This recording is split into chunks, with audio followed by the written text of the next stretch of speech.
Casual Cinecast, powered by Cinelinx. My name is Chris, and with me as always is Justin. Hey, how's it going?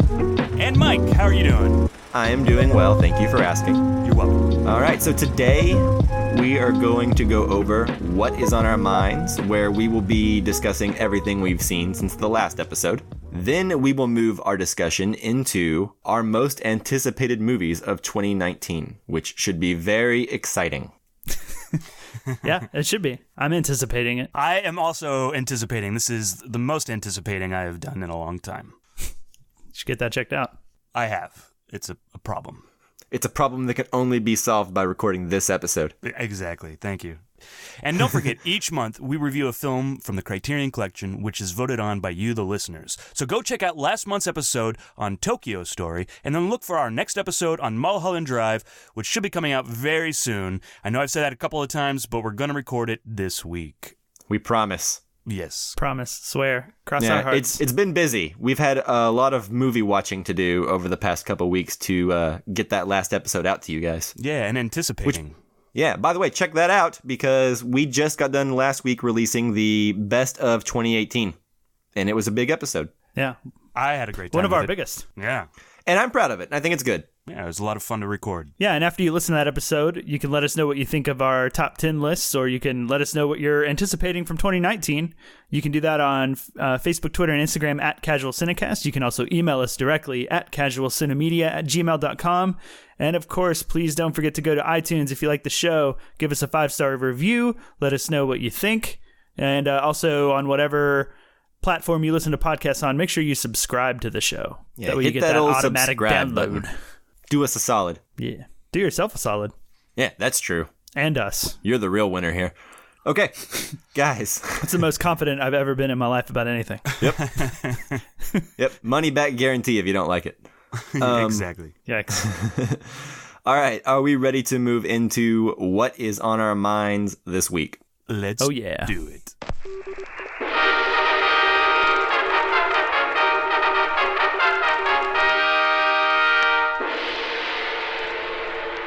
All right. Who wants to go first with what's on our minds? Chris, how about you? Oh, yes. You picked me. Oh, I love the enthusiasm. Yeah, All I'm right. so excited that you picked me. All right. So, I have been jonesing for a new TV show to watch, like, from week to week. We haven't had one in a while, and to obsess over, and...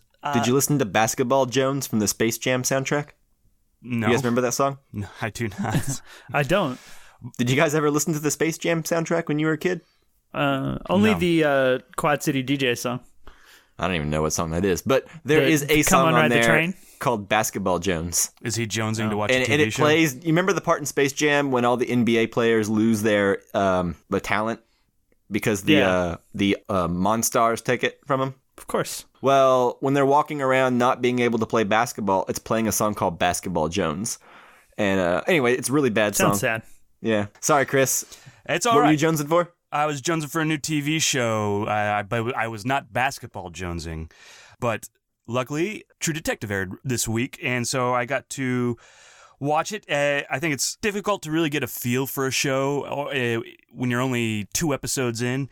But I will say I found it really interesting. And Mahar, how do you say his name? Mahershala? Mahershala? I believe. Okay. Yeah. Nice. Mahershala? Mahershala, I think, is the right way. I found it really interesting, and Mahershala Ali's performance is really great in this. And Stephen Dorff. Stephen Dorff is in it. Yeah. Did you guys ever see the movie Entropy with Stephen Dorff in it? That was a really great one. No, but I saw Blade. No, Blade. A little movie called Blade. Have you ever seen Blade? Yes, I have. A little indie movie from 1998. Right. But the thing that really interests me about True Detective is the structure of it. Ali's character is ruminating on the crimes in 2 different timelines, and then in one timeline, he's actually living it. I'm excited for next Sunday to get to watch the next episode, and I really can't wait for it. Have any of you guys seen this yet?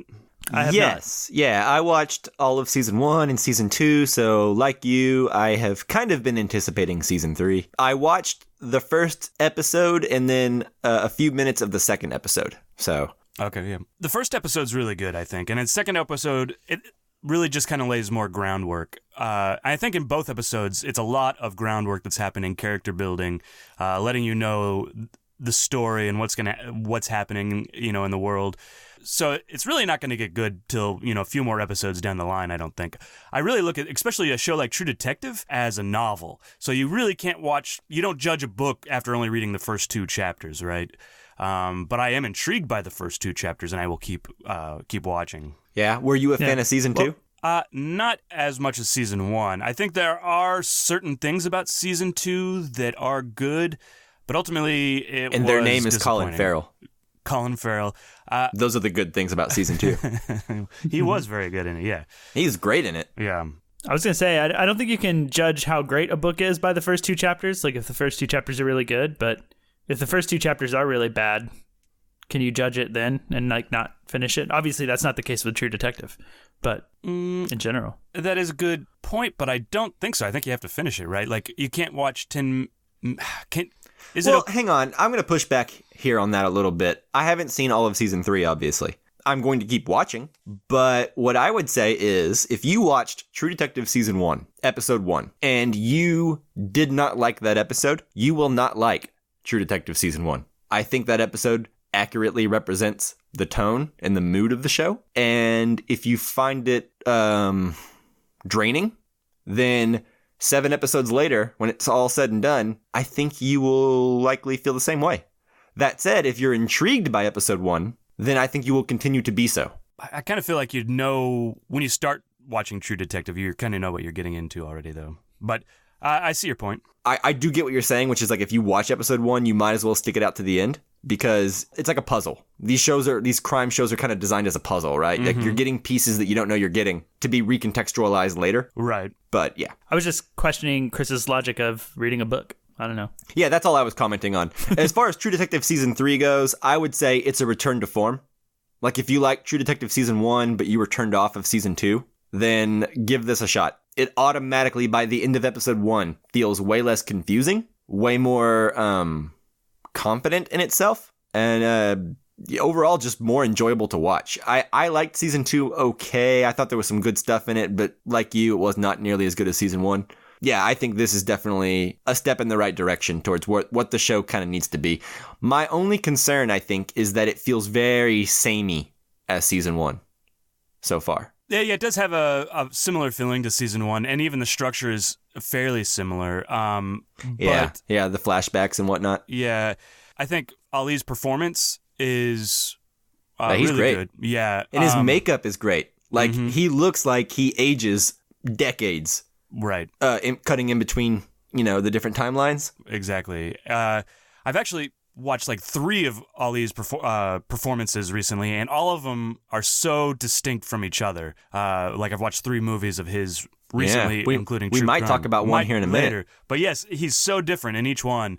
I've really become a big fan of his too. So I'm gonna keep watching for him. Also, it's good to see Stephen Dorff again. Yeah. The last time I saw him somewhere. Yeah, somewhere. I was about to mention somewhere. The Sofia Coppola film from 2011.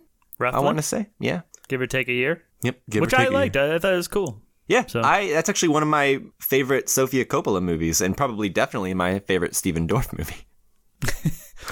Have you seen Entropy? Nope. All seen right, Blade then. Though. Like out of the 2 movies of Stephen Dorff that you've seen? Yep. And then wasn't there a movie called like SFW? Oh yes, with from the 90s. Reese Witherspoon was in that.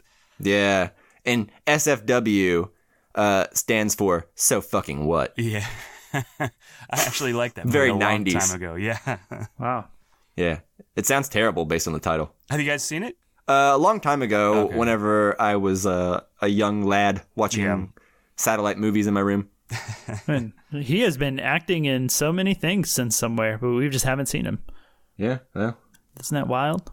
Crazy. No, there's a lot of actors out there and a lot of stuff I don't watch.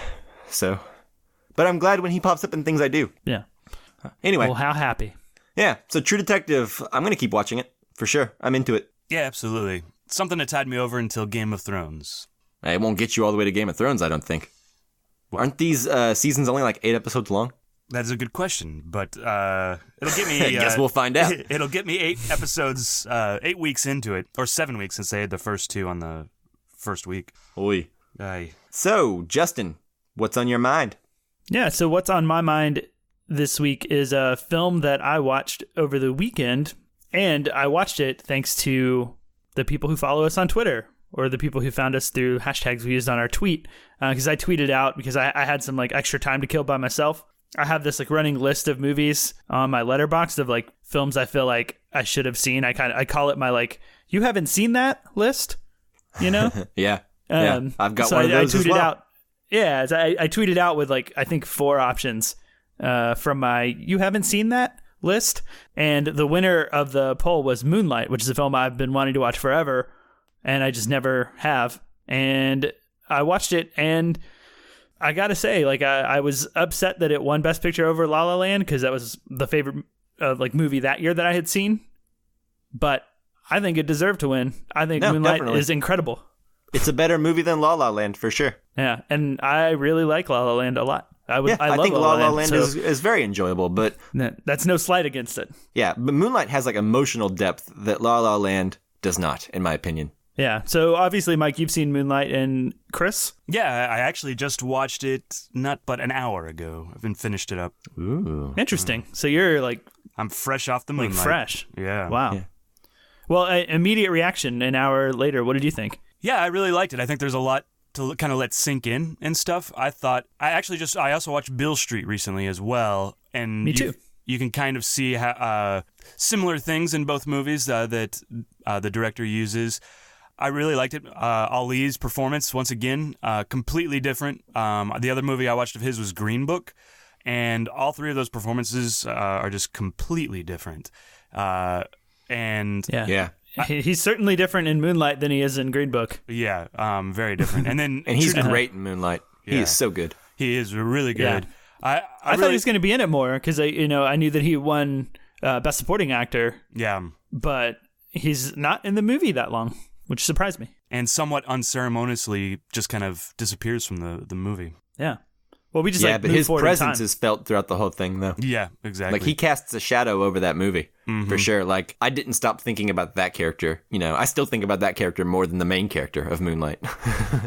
So interesting. Yeah. Well, I was just like totally moved by the whole movie. I found that like the struggle of the character, like just trying to figure out what he is and who he is, because like early on, I think someone tells him like, so the movie, for those who haven't seen it, is about a kid who's gay, and like he grows up throughout the movie. We see him in like 3 different sections of his life, but he's like not totally sure or comfortable with it, at least. And someone tells him like early on in the movie of like, when you know you're gay, you'll know, basically, right? And just to, like watch him struggle with that and like not seemingly like ever sure, it just like it moved me. Like by the end of the movie, I was just like emotionally drained. Like I didn't cry, but like I was just like my emotions were so heightened by everything going on. Yeah. Like, particularly like one of the last scenes in the movie is like one of the most like dramatically tense scenes I've ever seen. I think like it's impressive. Like it's hard to talk about it. I was like I'm just emotional a little bit. Yeah, totally. I also have a similar scene that like doesn't leave me when I think of that movie, and it won Best Picture 2 years ago, right? Yeah. Okay, so I saw it around then, and there is a scene with Mahershala Ali in that movie where, I'll be vague, but he is sitting at a table with the main character, who's a very young boy, and he is probably the only like adult male figure in his life that has ever shown him any kind of kindness, right? So he asks him a question about his sexuality, and it's a very blunt question. And when he asks, we don't know much about this Mahershala Ali character, right? Like we know he's like I don't think it's a spoiler to say he's a drug dealer. And so when that question was put to him in the movie, and I didn't know what kind of character he was, I was terrified for what might happen next. And I think that scene it plays out so wonderfully. I won't say any more than that. I think everyone should watch the movie, but definitely a very rewarding movie. And I haven't not thought about it since I've seen it, Yeah, I think it'll be a similar situation for me. And I want to say, like Chris, I recently saw If Beale Street Could Talk, and I won't say much about the film, but like I'll say I was fairly disappointed in it because I expected it to be better based on like hype around it and like word of mouth. But having watched Moonlight, it makes me even a little bit more disappointed in it because like the vast difference in like. Oh, I was going to ask if it made you reevaluate, but it sounds like you're just doubling down. I think so, and that, I mean, maybe it's not fair because Moonlight is just so good. Like, how do you? I still have yet to see If Beale Street Could Talk because it's not playing anywhere near me. But what this guy does with close-ups in Moonlight, I hear is replicated a lot in Beale Street. I hear there are some really wonderful close-ups. Yes, very much in Beale Street, and so I'm excited to see it just for that and form my own opinion. And I hope I disagree with you. I hope you do too. I want everyone to love movies. Yeah, I don't think it's as good as Moonlight, but I like it better than you do, I think. What Mike's talking about with the up close shots those are amazingly beautiful. The way he deals with those. So cool. Yeah, cool. Right. But yeah, so I mean that's it. That's what I got on my mind this week is Moonlight, and I think as you said, Mike, it'll be on my mind plenty. In the near future and probably far future too. Yeah, it's good. You've even brought it more to the forefront of my mind, and I might need to watch it again soon, just to confirm that it's just as good as I remember. But based on both of you guys' reactions, it sounds like it might be. Yeah, I think it will be. Yeah, cool. Yeah, so now we're to you, Mike. What is on your mind? I like you, La La Land. Don't take that. Just step out of the way. Yeah, move over. Move aside. Which literally happened at the Oscars. Yeah. Have you ever watched that video and watched Ryan Gosling's reaction when he finds out what's going on before all the people talking and giving the speeches? No. You should watch it. Ryan Gosling figures it out about 30 seconds before they interrupt them, and he thinks it's hilarious what's going on. Okay. It's pretty funny. I'll watch it. Anyways. Yeah. Moving on. What else is on your mind besides Ryan Gosling? Yeah, not much. Cold War. Actually, I watched a film called Cold War, which is a movie I tried to knock out before our top movies of 2018 episode last week, but alas, that did not happen. There's always one. Anyway, this is written and directed by Powell Pawlikowski? Pawlikowski? All right. This is sort of a dark love story that is based on the director's actual parents.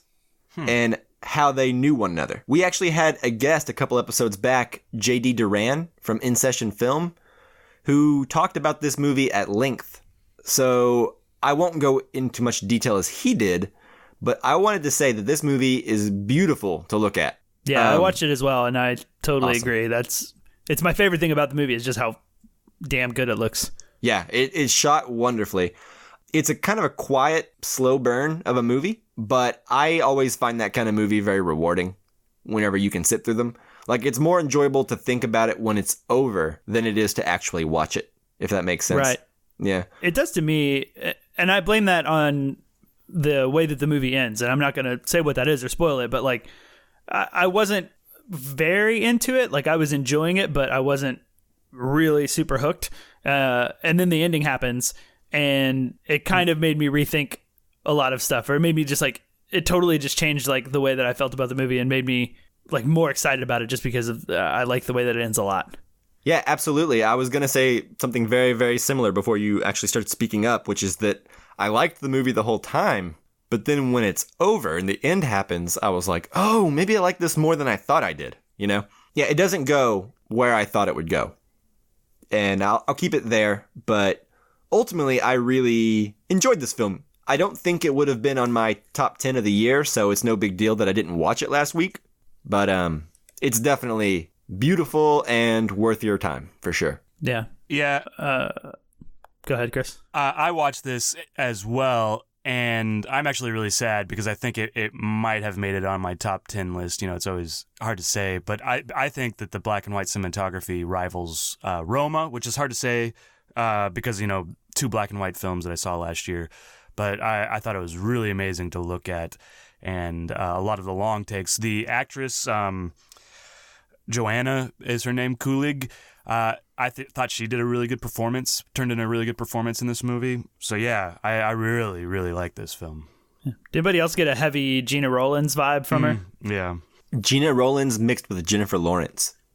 Oh, yeah. Nice. There you go. I see that too, and feel it like in her, like the look she has in her eyes. I think it's like her eyes and like the looks in them that reminded me most of Gina Rollins. Yeah, totally. Some intensity for sure.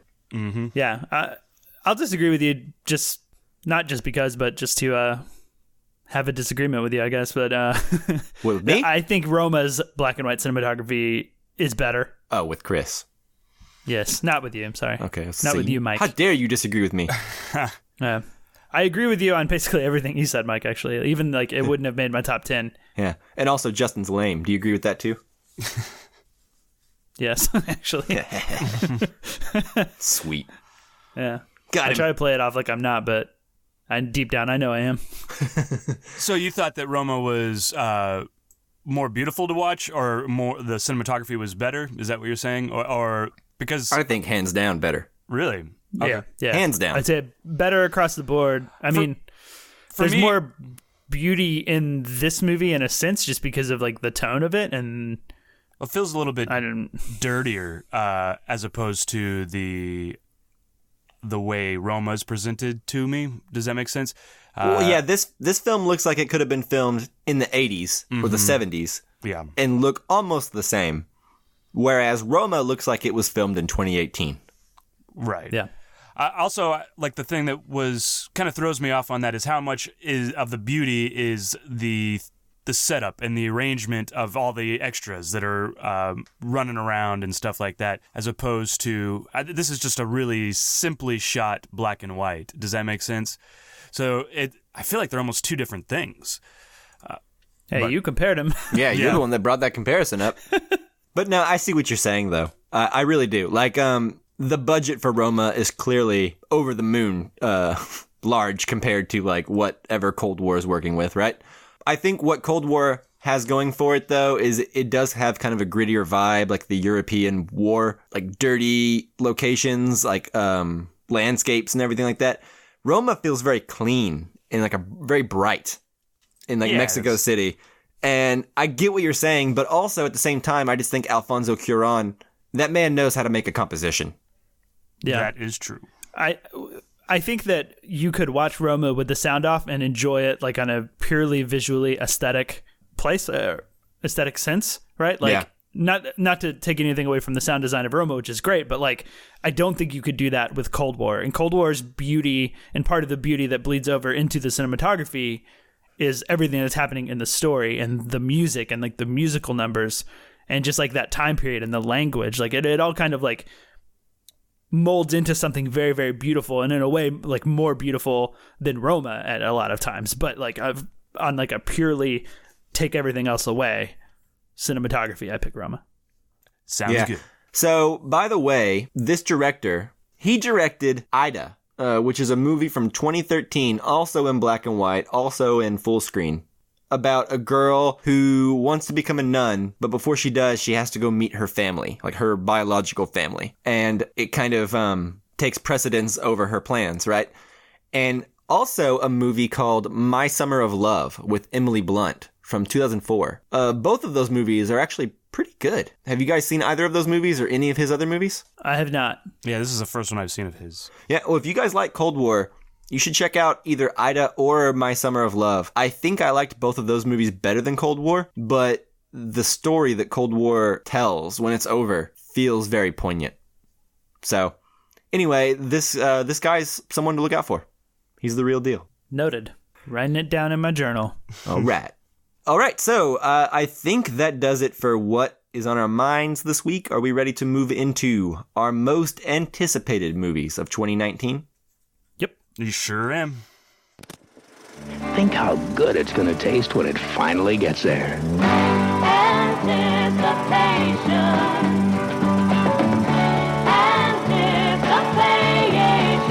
is making me wait.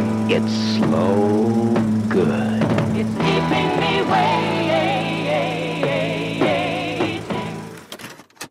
All right. Justin, Hello. what is your fifth most anticipated movie of 2019? Oh, wow. I didn't exactly rank mine, but to choose one at random-ish, I'm going to go with a movie called Pain and Glory. And this film is from Pedro Almodovar, who is pretty much the entire reason that I'm excited about this film. Yeah. I haven't seen all of his work because he has a lot of it, but everything I've seen by him, I really, really like.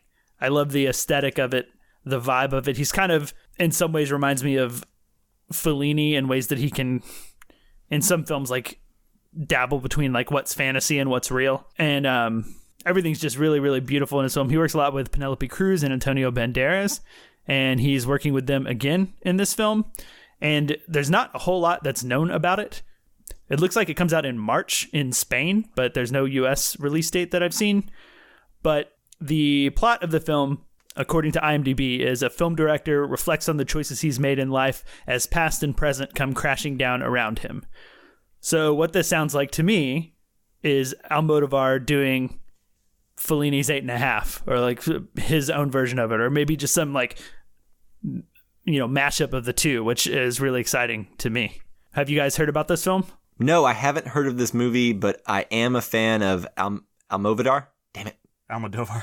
I'm really bad at names today, apparently. Yeah, me too. The last movie I saw of his was in theaters in, I want to say, 2011 with The Skin I Live In. Mm-hmm. And that movie is very disturbing. And although I like that movie quite a bit, and it's very effective, it was so effective that I actually stopped watching all his movies after that. Worried? Yeah, well, I don't know. It just left me with a really messed up vibe. If you ever see the movie, you'll understand what I'm saying. But he's made a lot of great movies, like Volver. Talk to Her. Tie Me Up, Tie Me Down. Talk to Her. Talk to Her, All About Bad My Education. Mother, Broken Embraces. Lots of good stuff. Yeah, great stuff. Broken Embraces. Oh, man, yeah.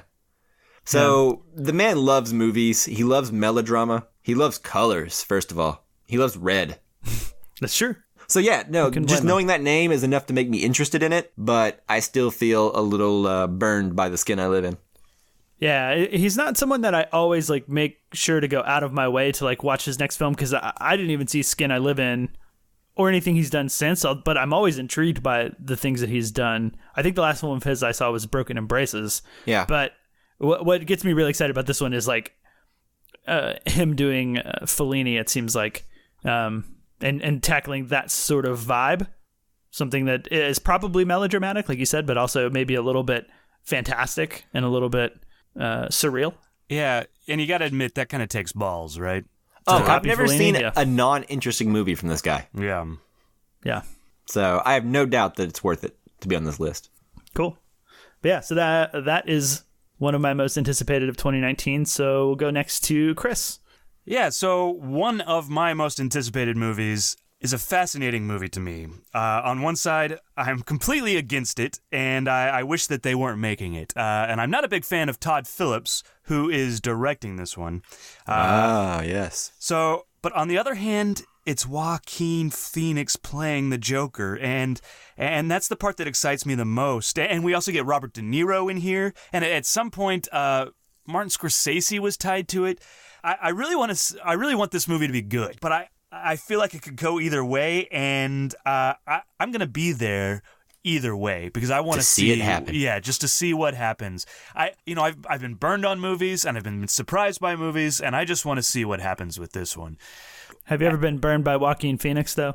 I don't know. I feel like you probably have. Yeah, I think younger Joaquin Phoenix. Was he in Psycho, the remake, or was that Vince Vaughn? That was Vince Vaughn. Oh, okay.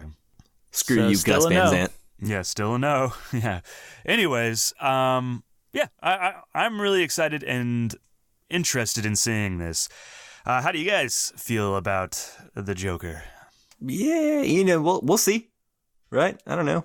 Yeah. Yeah, it's hard for me to care too much about this with the DC track record. Aquaman's doing well in theaters, but It's doing I didn't very like well it in very theaters. much. Yeah. So I don't know. I almost feel like this is you bring that up, and I wasn't even thinking about that when I chose it. That it's part of the DC stuff, is it, whatever though? that is. But yeah, it doesn't Is make it? any. Because they already have a Joker that's part of this DC Yeah. EU, and everyone hates him. So, like, It feels like this is separate to me, and Yeah. I know that it's not. I mean, maybe it's part of the separate from the universe. I think it will be separate, but unless it's a hit, and then they'll claim it. I still think it's made by Warner Brothers and DC, so in that way, it's not separate. It's just not part of the universe or something. I don't know exactly. Yeah, the director has me intrigued. Todd Phillips. That's a guy that I don't like most of what he does, but every now and then he comes out with a movie that's just undeniably charming. Like, I liked Old School whenever I was a kid, you know, and I also enjoyed the first Hangover movie before the sequels completely ruined everything about it. Right. Yeah. But neither one of those movies lead me to believe that he could make the movie The Joker, right? Well, let's put it this way. Based on all the DC movies we've had so far, I have no doubt that Todd Phillips is just as capable as every director they've hired. Zack Snyder was a visionary, sure, but I think Todd Phillips is probably better at getting more interesting performances out of actors than someone like Zack Snyder would be. Zack Snyder seems like more of like a mood guy. Yeah, he's definitely style over substance. Right. Yeah. And Todd Phillips, that man does mostly comedies. So that intrigues me in and of itself, right? Because I feel like he could probably get a performance out of people that Zack Snyder, meanwhile, is thinking about the framing, you know, or the composition. Right. The CG. So I don't know. It could go either way with this movie. It could be a complete train wreck, which I would enjoy to see. Or it could be really good, which I would enjoy even more because it's good. Yeah, I'm hoping for the latter. It could turn out like a Venom, right? Where the performance is really unique or weird. Let's hope it turns out more interesting than Venom. Definitely. Yeah. All right, cool. So I guess that brings me to my most anticipated, and I'm going to go ahead and go with a movie called Where'd You Go, Bernadette? This one almost made my list. Yeah, I was about to ask you guys if you'd heard of it. This is the newest one by Richard Linklater. Mm-hmm. It stars Cate Blanchett, which those two is enough for me on their own, right? Right. We also get Judy Greer and Kristen Wiig. This is apparently about a troubled mother who disappears one day, and her daughter begins to search for her and starts to uncover all kinds of things in the process. And I don't know, it sounds like it might be sad, but I'm there for it regardless. I'm always interested in what Richard Linklater is going to do next, for sure. Mm-hmm. Yeah, and it's like he's a director that can go either way. Like he can release something, you know, like Me and Orson Welles, and then release something as good as like the Before trilogy, or you know something like School of Rock, right? Like yeah, he's just all over the place and like or completely something as unexpected. ambitious as Boyhood. Oh yeah, that one too. Yeah, so How could I always forget that interesting. Maybe not always good, but always interesting. Yeah. Yeah, for sure. So And Cate yeah, Blanchett. Yeah, Cate Blanchett for sure. Yeah. I'm there. You know. Mm-hmm. I'm excited about this one. I did watch a trailer for it, and it looks interesting. I avoided the trailer. Kind of like had a vibe of like that kind of dramedy, like The Descendants. Did you guys see that one? Yeah. Mm-hmm. Yeah, That's a which good is movie. I like. Yeah. Yeah. So I don't think I've seen a George Clooney movie, sidebar, that's as good as that one since that one. It's very possible. What's George Clooney been up to lately? You know, on this sidebar, George Clooney was not in a movie last year, and he was the highest paid actor. Did you know that? What? Through That's residuals and stuff like that, he made the most money out of any actor. But he was not in a film. from what ER? Yeah, I don't ER just know, hit Hulu. movies, whatever he's doing. Yeah, I read that Producing somewhere. stuff, I'm Oh, sure. yeah, he was in all those Nespresso commercials too. Ah, there you go. Easy money. Okay, Justin, next movie. What are you most anticipated for, buddy? Go! All right, the next movie I'm most anticipated for is a Korean film from Joon-ho Bong, who's the director who did What are you, me? Yeah. This is my mic impression. How am I doing? Yeah, pretty good. Yeah. He did a film called Mother, which I'm a big fan of. The Host, which also I'm a big fan of. He did Okja most recently, which I didn't watch all of. I watched maybe about 45 minutes of it and was not into it, so I couldn't bring myself to finish it. What about Snowpiercer? And, Snowpiercer I actually haven't seen yet. It's on my you haven't seen that list. Similar to Okja, I think. Yeah, I would be willing to bet you probably feel more similar about it to Oakjaw than you would his other movies, but I'm interested to see what you think when you do watch it. Yeah, definitely. It's definitely on my list. But his new film coming out is called Parasite, and he has confirmed that there are no parasites or aliens in it. I think it's more of a metaphorical title. but like my last film, there's not a lot of details on it. It's him and he's reuniting with Kang Ho Song, which Awesome. he was the main actor in a lot of great films. The Host, Memories of Murder. Murder. What's the vampire movie that he was at? Thirst? Yeah. He's in almost seemingly, this isn't actually true, right? But seemingly, when I was going through my South Korean phase and I was looking up like all the South Korean movies I wanted to see, it seems like he was in every third movie. Yeah. In South Korea, he works like crazy, and he's so talented. Yeah. So them getting back together and reuniting is very interesting to me. I think, as far as I can tell from a story, it's like a family drama, and that's about it. So it seems a little bit more. Less high concept than his like most recent stuff. A little bit more return to like more simple like South Korean, maybe thriller, maybe drama. Like Memories of Murder. In my opinion, Memories of Murder is his best movie, and if he can tap into that vein again, I'm there for it. Yeah, and looking at the cast, it seems like it's all South Korean, so it's not like Okja, which was kind of a mixture, and there's a lot of English in it. So yeah, and I'm with you. Memories of Murder, probably his best film. Yeah. That's great. That's awesome. I love that movie. I'm glad you look on it fondly. I remember when you just watched it, you were like, "It's good," and I was like, "That's it." Well, years later, I've made up for my mistake. Cool.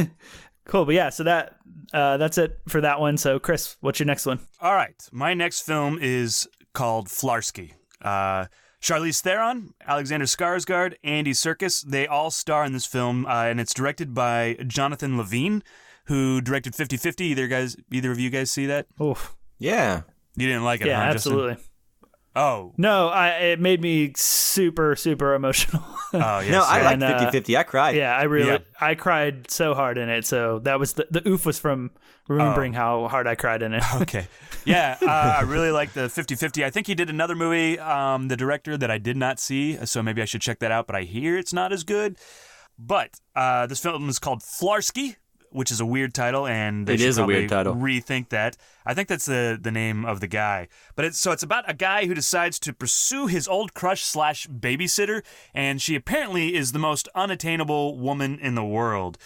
I really enjoyed 50-50, which we already said, and this cast is really good. I'd be there for that. After last year watching Charlize Theron in both Young Adult and Tully, I'm interested in watching another kind of. It sounds like it might be similar to something like Young Adult or like a grounded You threw me off with performance. that because I thought you were saying that Young Adult came out last year, but then I just remembered that you just watched it last year. Yeah, I watched it last year. My bad. But yeah, so I'm excited about a great performance from Charlize Theron. Does this seem like a awardsy type performance to you, or is this more like something else? I haven't we'll seen any see. trailers or anything, so I don't really know the tone. I haven't seen the trailers either. This is just as I was going through, the cast. Actually, and I didn't say, but what is the guy's name? No. Seth Rogen. Seth Rogen is also in this film. So those four people like really have me interested in this film. I don't know that it's going to be awardsy necessarily. I think it's probably coming out too soon for that because I think Tully was awardsy or could have been, but was not and was looked over. So Definitely looked over. Criminally looked over. Yeah, I think Young Adult was probably looked over as well, and I think both of those performances are not showy Oscar performances, and that's kind of what I'm expecting from this as well, is like a grounded, amazing performance from Cool. her. Yeah. So yeah, I also hope it's really good because while you were talking, I looked up the director's work, and since 50-50, he did Warm Bodies, which I did not see, but I heard like is that the things zombie movie? Yeah, that teen zombie movie. Oh, Yeah. I did watch And then that. Nick Holt. Oh, Yeah, and he did The Night Before, the like Christmas Seth Rogen, Joseph Gordon-Levitt. It was an Anthony Mackie Yeah. movie, which I watched and was not a fan of. And then after that, he did Snatched, which is I have not heard good things about and did not look very good to me. So I hope that this movie is a return to form. Well, it's time for a rebound. Yeah, a rebound. Thank you. That's better. All right, Mike, what is yours next movie that you are anticipating for the year of the 2019? Okay, so the next movie I am anticipating is Once Upon a Time in Hollywood. Written and directed by Quentin Tarantino, This, like other Tarantino movies, is something that does not really sound good on paper. Like, I didn't think Kill Bill sounded good on paper, right? So I have learned to trust in Tarantino at this point. Plus, we see him teaming back up with Brad Pitt, also Leonardo DiCaprio, and Kurt Russell, and Tim Roth, and more, right? Plus, it's like the greatest hits from all of his other films. Exactly, right. Plus, people joining a Quentin Tarantino movie for the first time, like Margot Robbie and Timothy Olyphant. Anyways, with a cast like that, there's really no way it won't at least be interesting. Yeah, I haven't seen it. There's no trailers or anything out for it yet. There's only that picture of Brad Pitt and Leonardo DiCaprio hanging out, which looks awesome, by the way, based on their outfits. It does. That's really all I need to know, all I want to know. But I'm there for it. Apparently, this might be Tarantino's last movie. That's what he's been saying for a couple of years now. Right. So, that's kind of what intrigues me the most about it too. That it might be his last movie. What does he do for his last movie? If he says that this is going to be his last movie, is he going to try to, what exactly happens here? So I'm excited. What exactly is the tone of this movie even going to be? Yeah. That's what I don't understand yet, right? Like, it's supposed to be about the Manson family murders, but like an alternate historical timeline also of the 70s. So it has like this like maybe Inglourious Bastards vibe, where it's kind of like a revision of history with what should have happened, Yeah, that's already more than I knew about it. Well, like, I don't know. That might not be accurate, but like from what I understand is it's about the Manson family. Like, there's someone cast as Roman Polanski. Right. I think Margot Robbie is playing Sharon Tate. Mm-hmm. Yeah. That's all I really know. And to me, that sounds terrible. It sounds weird and bad. But like I said, I thought the same thing about Kill Bill. I thought the same thing about Inglourious Bastards, Yeah. It's also interesting that he'll be commenting on what I think is a thing that really influenced him quite a bit as a filmmaker, is the 70s, and Hollywood and all that stuff too. I think that'll be interesting. Yeah, maybe that's why it might, work as his last film too. Yeah. It's like kind of going back to the like the time that he what grew he's up been and inspired the things by that all along. influenced him. Yeah. Like go back like literally into that time period, which is a time period he has not dove into yet that I recall. And it's a fitting place if it is his last film, and I hope he goes out on top. I do too. Here's the thing. Tarantino doesn't have to impress anybody. This movie can be terrible, right? He's already made Pulp Fiction. He's already made Inglourious Bastards and Kill Bill, so his place is set. Well, Pulp Fiction alone kind of does that. What? Pulp Fiction alone, I think, sets his place. Yeah, Pulp Fiction's going to be the most important thing he's ever done. Mm-hmm. And then the rest of them have just been enjoyable. Maybe not all of them, right? Like, I don't think Death Proof or Django Unchained, I think they're good movies, and I like both of them. But I think they are lower tier Tarantino, right? So even if Once Upon a Time in Hollywood comes out to be lower tier Tarantino, that is still more interesting than most movies. And also, even if this movie was a complete flop and everyone hated it, I don't think it would tarnish his name, right? Like, I think he could still retire, and he would still hold the same place in, like, film history, right? Yeah. Look at Stanley Kubrick. When Eyes Wide Shut came out, everybody hated it. People have since revisited it and liked it a lot more. I'm one of those people. Yeah. But it doesn't tarnish Stanley Kubrick, No, definitely not. I guess what I mean when I say, like, it to come out, or him to go out on top, is that there is a lot of Tarantino haters out there in, like, the film world. Or like, and even if not haters, but like, like Tarantino's not that good. It's like, it's really easy to like try to stand out and not like Tarantino, or it's low hanging fruit. You know what I mean? And I'd like him to come out and just knock one out of the fucking park. That like is undeniable, because he deserves a lot of respect for, several of his films. And, I'd like him to just, end on like a super high note that's kind of undeniably good. Yeah, I agree. What I will also say is, before we move on from Tarantino, as I get older, I think Jackie Brown is the most underrated Quentin Tarantino movie. Yeah. And might be the best Quentin Tarantino movie. Interesting. Yeah. When's the last time you guys watched Jackie Brown? It's probably been a few years. Yeah. Watch it again. Yeah. I've always really liked it. It's great. Samuel L. Jackson is amazing in that movie. Yeah. The only place that I will disagree with you on is that I think Death Proof is his most underrated movie, because everybody seems to consider it lower tier, and I think it's right up there behind his best, because I love it. Yeah. I hear that. I say lower tier, but I still like Death Proof. But, I feel the same about Death Proof as I do like Django, which is that, like, they're good. but when I watch them, I'm actively thinking of like different decisions that I wish he would have made. Anyway, to each their own. All right, so moving on. Justin. Back to me. Yeah. So the next film is one, like the other two films, there's not a whole lot known about it. I just get very excited when I see that a director I like is coming out with another movie. Yeah.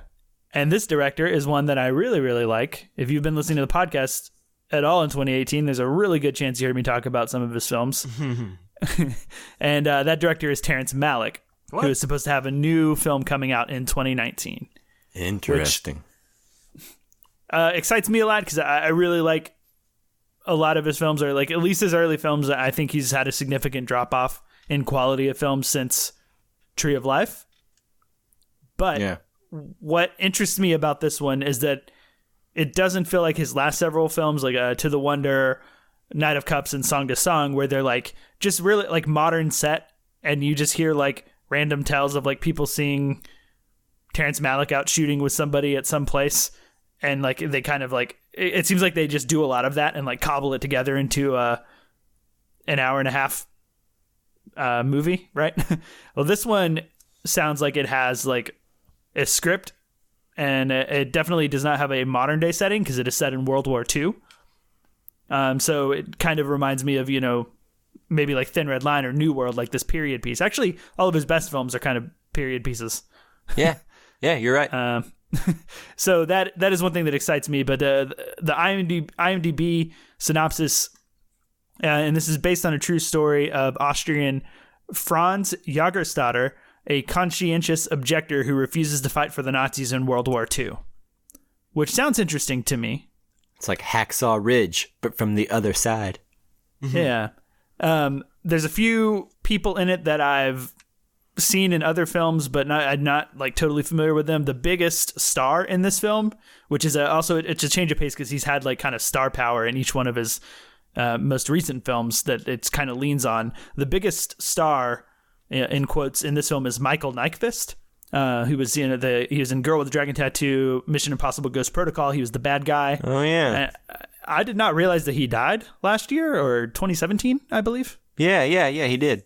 Yeah, I didn't know that, but this is his last performance as well. Interesting. So, a lot of things to be excited about this, like more so than like the like quickly output like a movie a year thing that Malick has been doing recently. Yeah, I've kind of fizzled out since all that happened. So it's interesting to see him go back to more of like a structured actual movie. I like him to take his time between movies and really build them up. Historically, it's worked for him. Yeah, exactly. Cool. So what's the name of that? Radegund? It's Radegund. Radegund.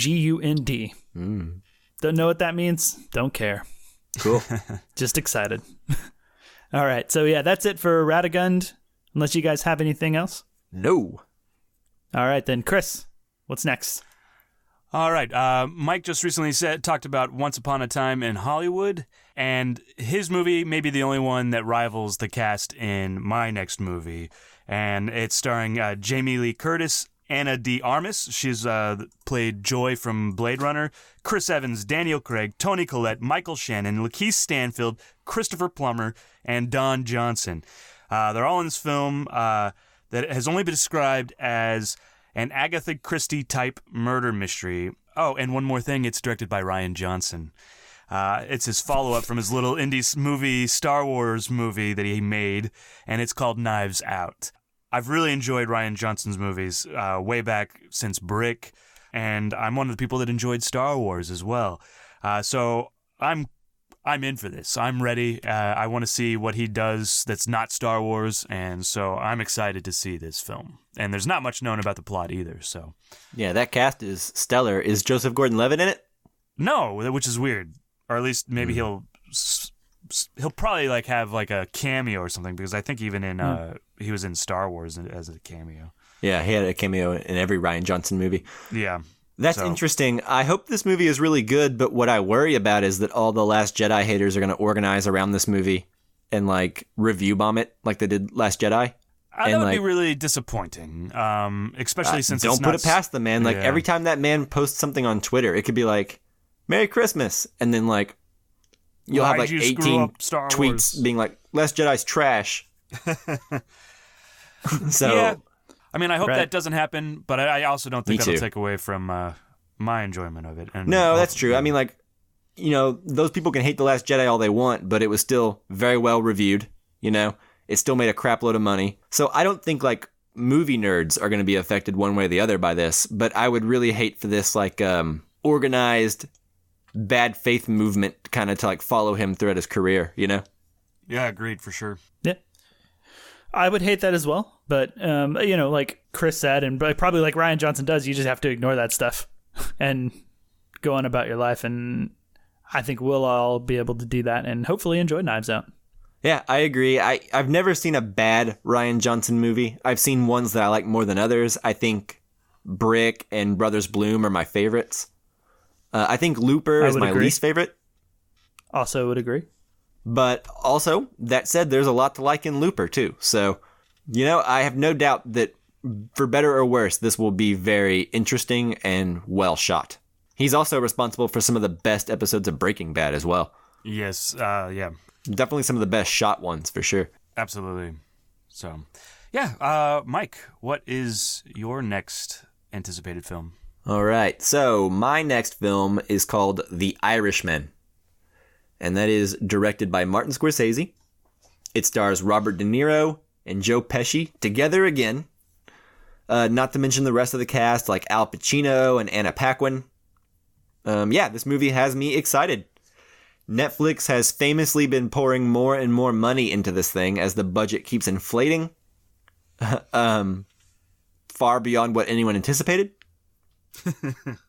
But yeah, since Netflix has kind of upped their movie game in the last year, my faith in this movie has actually gone up. Like, I wasn't very excited about this when I heard Scorsese was doing a Netflix movie, because Netflix usually doesn't put out high-quality movies. But I think last year goes to show that they are starting to take movies a little bit more seriously. So as long as Scorsese gets the budget to do whatever he wants to do, I have no doubt that The Irishman will at least be interesting. I think for the reteaming alone of Martin Scorsese and Robert De Niro, and not to mention Joe Pesci, is worth it. Yeah, is worth And the Al price of Pacino. admission. And Al Pacino. Oh yeah, man, that's crazy. Remember how big of a deal it was when him and Robert De Niro were in Heat together? For like 2 seconds. Yeah, well, Yeah. more than 2 seconds. But And wouldn't it be wonderful if Robert De Niro and Al Pacino got to be in well-received, good movies again? yeah, that would be. It would. Can you even remember when the last time Al Pacino was in something well-received? I can't. Heat? Didn't The he Insider? Ooh, The Insider is a good one. Yeah, that's true. But it's been a while, man. It's been over a decade. Well over a decade. I think the same Yeah. could be said of De Niro as well. I think he's had some movies that have been well received, but like he's been kind of smaller in them, or they were smaller movies in general. Like I think Yeah. he was, I think, you know, like he's like the dad in Silver Linings Playbook or something, you know? Yeah. Yeah, Which he's great in and is good, but There's also that he's not the movie star. where he's like an intern for Google or something like that. That I oh heard yeah, I watched was, that with. I heard it was good, but it bombed everywhere. But I didn't see it, so it may not be good. It wasn't super. The great. Intern is the name of that movie. Yeah, I got that one confused with the Owen Wilson Vince Vaughn movie. The Internship. Yep, you got it. You know all those movies. I do. Yeah, like you, I hope that this is good.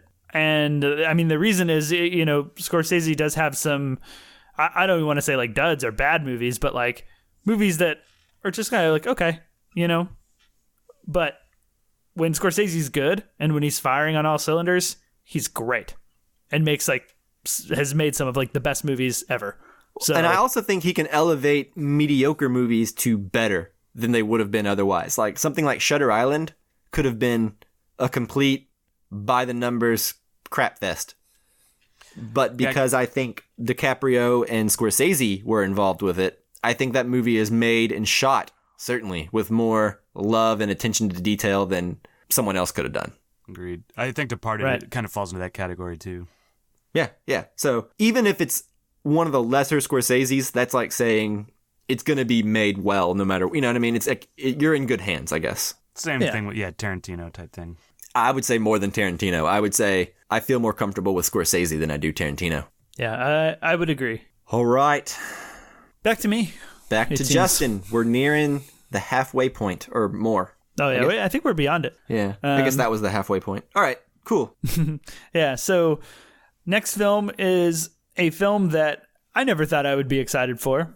It's a sequel film, and when the first part of it came out, I wasn't excited for the first part. So the film I'm talking about is It Chapter 2.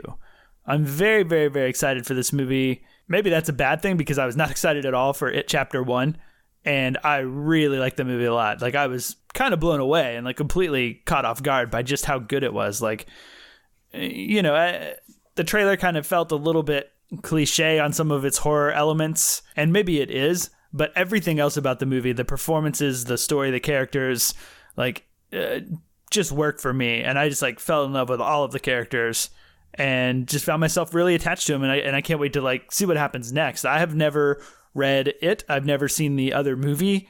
So I have no expectations other than I know that the kids are older in this one. Interesting. And are adults. So Yeah. I do not know what to expect. And that is one of the things that makes me, probably more excited than I would be otherwise.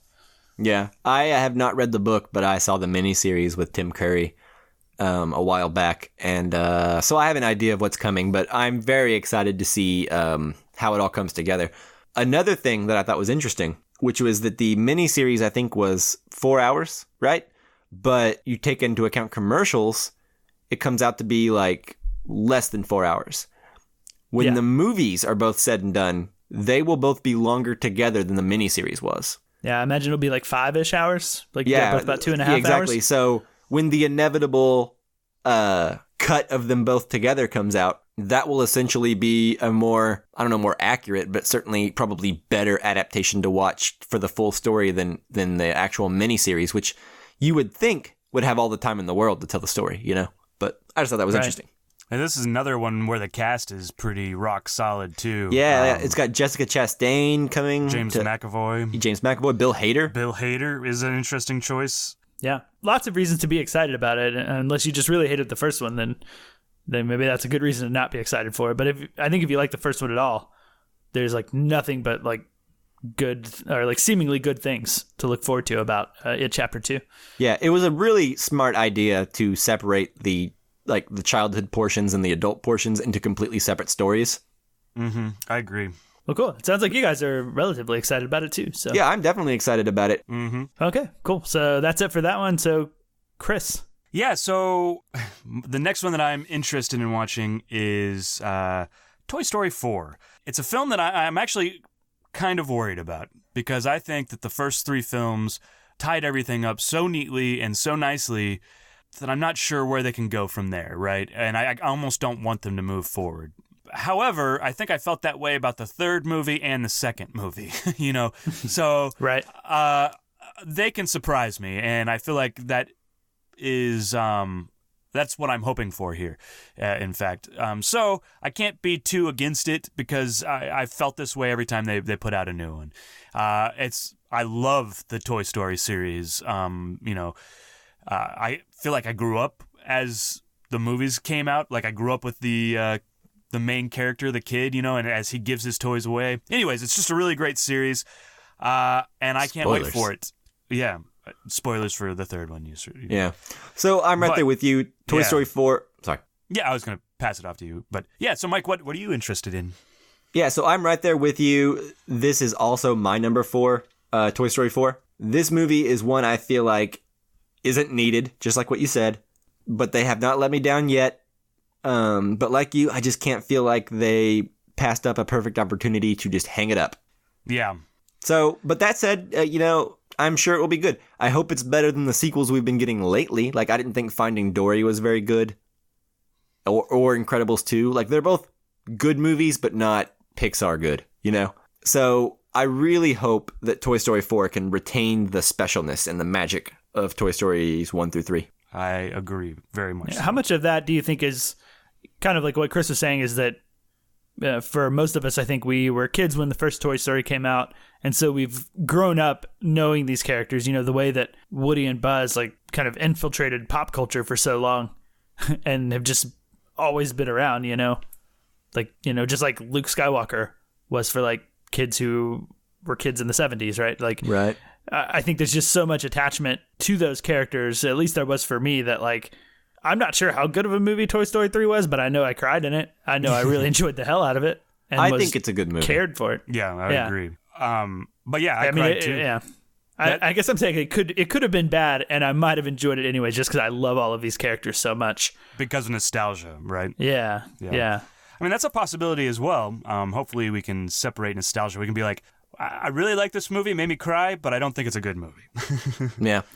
Yeah, I get it. Valid point, but hopefully that's not the case. Yeah, definitely. What do you got next, Justin, for your last movie? All right, well, we all have this for our last movie, if I'm not mistaken. Is that correct? We sure do. We do. All right. I'll give the people 2 seconds to try to guess in their own mind what it's going to be, but they probably figured it out. It's Star Wars Episode 9. Yeah. Chris is so anticipating it. You could tell by the excitement in his voice just now. I guess I'll go. It was, it's Star Wars. I love Star Wars. I really enjoyed The Last Jedi, and people say it sucks, but it doesn't. It's good. I really enjoyed Force Awakens. The other Star Wars movies that aren't part of the trilogy, I could leave. Don't need them. But this trilogy is working for me. I love it. I'm excited for the next episode. I have been since, the credits rolled on Last Jedi. I've been anticipating this movie, so can't wait. Yeah, I'm right there with you. The amount of childish behavior surrounding The Last Jedi has me worried about this one. Like, you never know, like I was saying with Rian Johnson earlier, like, you never know what organized fans, quote unquote, will do, right? Like, although, like, no matter what this movie is actually like, we should all prepare to hear about how it sucks for a long time after. That said, It doesn't make me any less excited for it. I also really like The Last Jedi. I can see some problems with it, and I certainly understand how people who were looking forward to the return of Luke Skywalker could feel underwhelmed by it. Mm-hmm. That said, I do not feel that way, and I also loved Luke Skywalker when I was a kid. The fact that we're going back to J.J. Abrams has me a little worried, because I don't know if I've ever seen J.J. Abrams stick a landing to anything. Yeah, he's never tried, what do you mean? Right? Like, I mean, he's always kind of set stuff up, and he's good at TV shows, and he's good at, like, rebooting stuff, but I've never seen him, like, conclude with an emotionally satisfying story. Yeah, that's kind of where I was kind of thinking about this film, and I think Abrams is the safe choice. Rian Johnson did his thing and kind of, for some people, crossed over the boundaries or whatever. And I think J.J. Abrams is a guy that's going to color within the lines and make a perfectly safe film to finish out the trilogy. I don't know how you guys feel about that, but I think J.J. Abrams is really good at doing that coloring in the lines. And so I think it's going to be a great movie, but it's not going to push the envelope any like Rian Johnson did. Yeah. So what do you guys think about Carrie Fisher's presence in this last movie? We know where they're using footage unused from The Force Awakens and from The Last Jedi to kind of give her scenes in Episode 9. Do you think that is going to be good, or how do you think that's all going to work out? Because, I mean, they've said they're not going to CGI or use another actor. It's going to be interesting, and I think it'll probably be a mixed bag as far as, like, the way it's seen. I hope that they can give her a powerful send-off. It's going to be interesting because her performance in The Last Jedi is so much better than her performance in The Force Awakens. Mm-hmm. Like, just her acting skills. Like, The Force Awakens, she's a bad actress in that movie. It's a good movie, and I like The Force Awakens, but Carrie Fisher is not giving a good performance in that movie. So my fear is that they're going to be using a lot of footage of her not acting well in this movie. I have faith that they will be tactful enough about it that they'll avoid that sort of thing. I think so too. I think it'll be fine. I think it'll be emotional. Just like seeing her in The Last Jedi was emotional at times. Right. I think it'll be more of the same. I want her to have more of a send-off than just talking about Princess Leia's death in the opening crawl.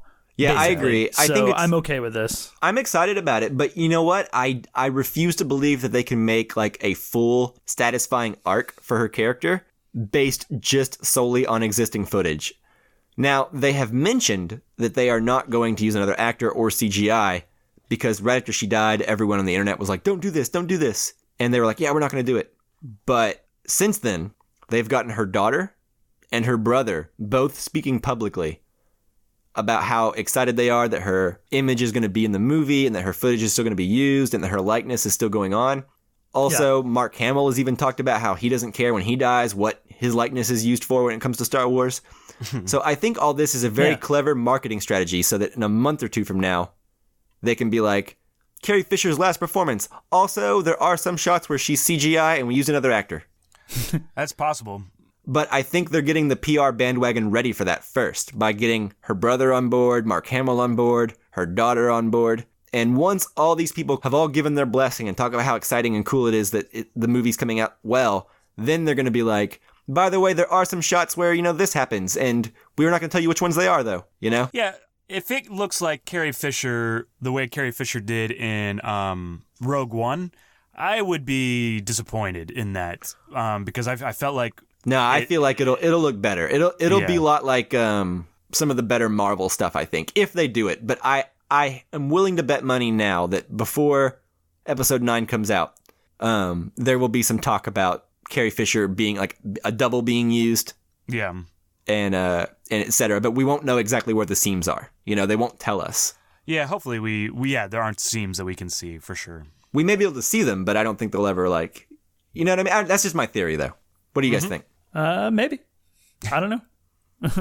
Personally speaking, that would not upset me at all. I think as long as it makes for a better movie, then, do what you got to do. Right. Yeah, I think as long as it doesn't end up looking like Tarkin did to me in Rogue One, where it was just like really kind of uncanny valley between a CG character and a real person. I and agree. It's just off-putting. If they can do it better than that, I'm fine with it. Yeah, I agree. I think some of the best de-aging that I've seen recently is like Michael Douglas in Ant-Man and Wasp or Michelle Pfeiffer. I think those looked really good. I think Kurt Russell looked really good in Guardians 2. Yeah. So there's some precedent for it, especially if it's just like a wide shot where she's like leaving a room or entering a room, What if she's constantly reading a book? It's in with front her of face behind it? Yeah. Yeah. Well, be creative. Yeah, why not? Well, no matter what, I will be there. I keep going opening night to these latest Star Wars films, or like the ones in the trilogy, not Rogue One or Solo. Yeah. And it's really fun. There's like a really cool vibe, but man, waiting in a line and like having to buy tickets super early and like probably end up with bad seats because you're never early enough to get good seats. It's like, it's kind of a pain. I don't know if I'm going to go opening night, but I might. Yeah, because we're going to record a post-opening night podcast. Midnight podcast. Oh, okay. Well, then I'm going opening night. Damn it. We're committed now.